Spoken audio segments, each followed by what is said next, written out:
and taught them, saying, Blessed are the poor in spirit, for theirs is the kingdom of heaven. Amen. Sister Mary, when I used to read this passage, I always used to focus on how the Lord sat down to teach them. I thought that was so cool that, we had all these teachers talking down to us in our lives. They're always standing up there on the lording over their knowledge over us. When it was the teacher that was there, it was about him or her showing off their knowledge. But it was just powerful, the Lord sitting and teaching. And one of the first times I really experienced a minister sitting and teaching was when Elder Miller used to come, and he would stand. He would be standing, and then he'd come and he'd sit on the steps, and he'd just discuss. And it was something about that, a peaceful spirit of coming and reasoning together about the Lord that came with it. Amen. It was like the Lord coming down to our level. The Lord was using his vessel to bring the teaching down to our level. Where it was so amazing that, whether you're at church or if you're at, the Miller's house, or if you're standing outside the broadcast in the parking lot, or if you're at McDonald's, Elder Miller, Mother Jenny, they are constantly in service. Amen. They're constantly Yes. in that presence of the Lord. They're constantly in worship.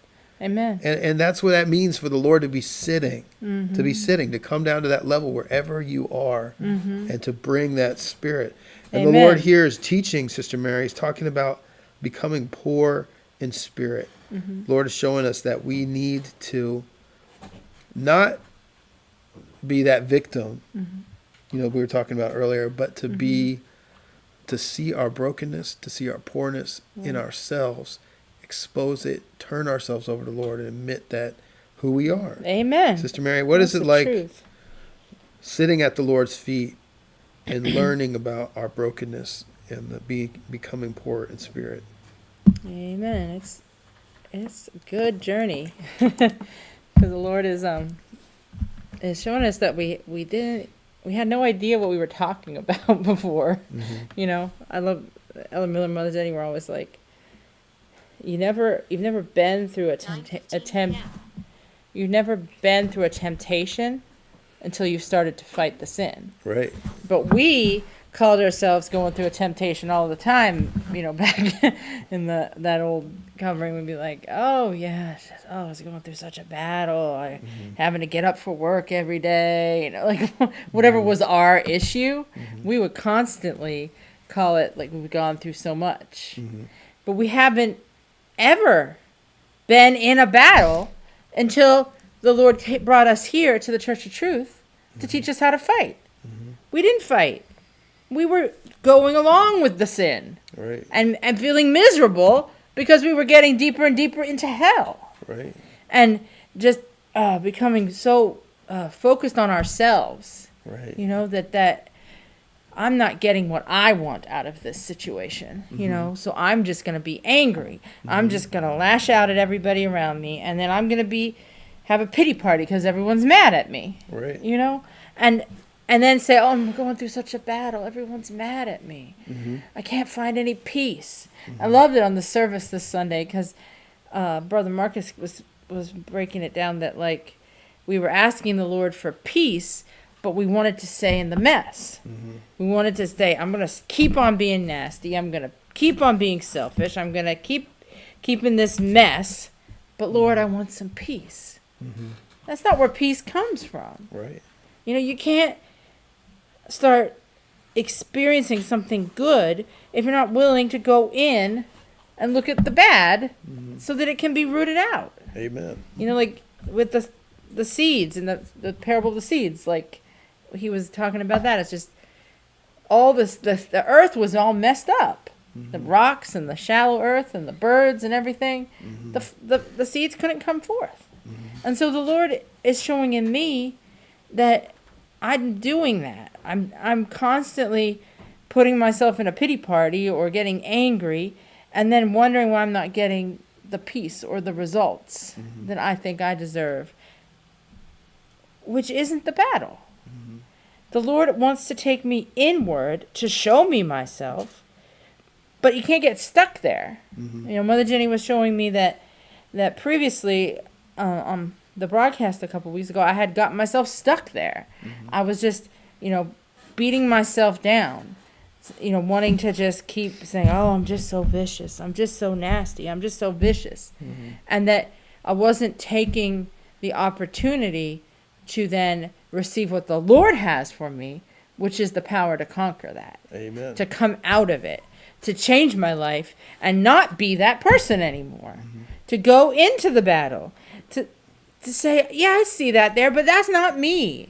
And I really do feel that sorrow for it, because I see what it's doing to the people around me, and I have to come out of it. I have to start making that journey up out of it, because I've experienced it for what it really is, and I don't want it anymore. And it's not going to be instant.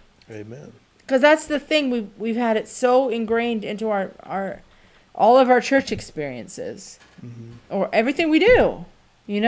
It's like, I want to do this better. I want to be better at this sport.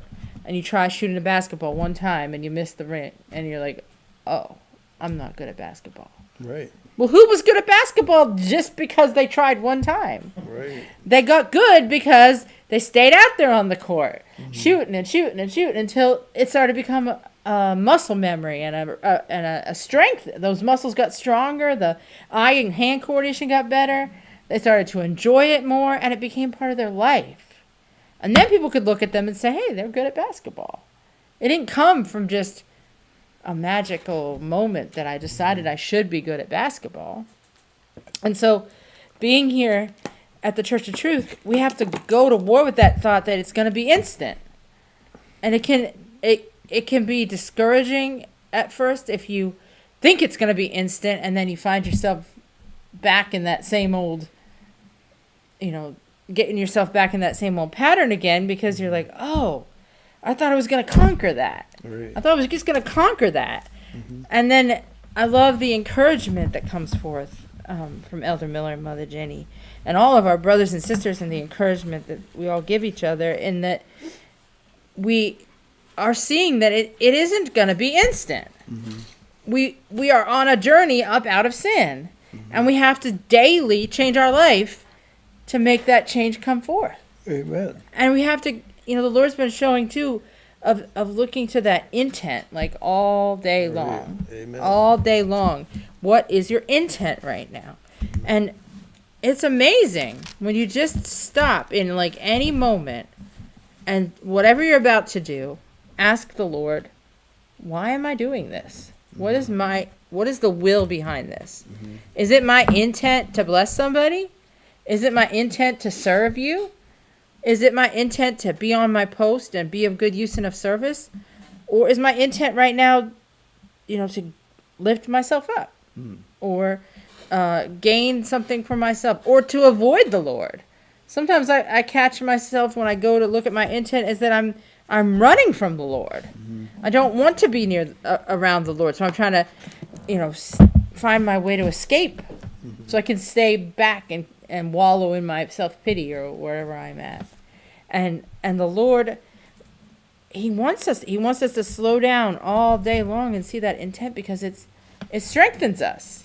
We can actually come out of it, because we can start to see, like, wow, a lot of today I was just focused on, I kept finding myself being focused on my reputation at work, not truly wanting to help the people that I was helping. And it also gives me the opportunity to change it in that moment. If right now I see that I'm only doing this because I want attention, only want to be lifted up or to get what I want in the situation, that's my opportunity to change it. Jesus. To say, Lord, I'm not here to get myself lifted up in my job. I want to help the person who's in front of me. How can I help them? And that starts to shift it. It starts to shift it, because that's the Lord coming forth, bringing forth His reason for doing it instead of that selfish, sinful reason for doing it. Amen. So, Brother Ron, if you want to read those verses again in Matthew 5, verses 1 to 3. Amen. Gospel of Matthew, chapter 5, verses 1 to 3. And seeing the multitudes, he went up into a mountain. And when he was set, his disciples came unto him. And he opened his mouth and taught them, saying, Blessed are the poor in spirit, for theirs is the kingdom of heaven. Amen. So, Brother Ron, have you been experiencing this new way of seeing brokenness and learning about your intentions, and how is that blessing you coming up out of that old pity party way of living? Amen, Sister Mary. You know, going through the warfare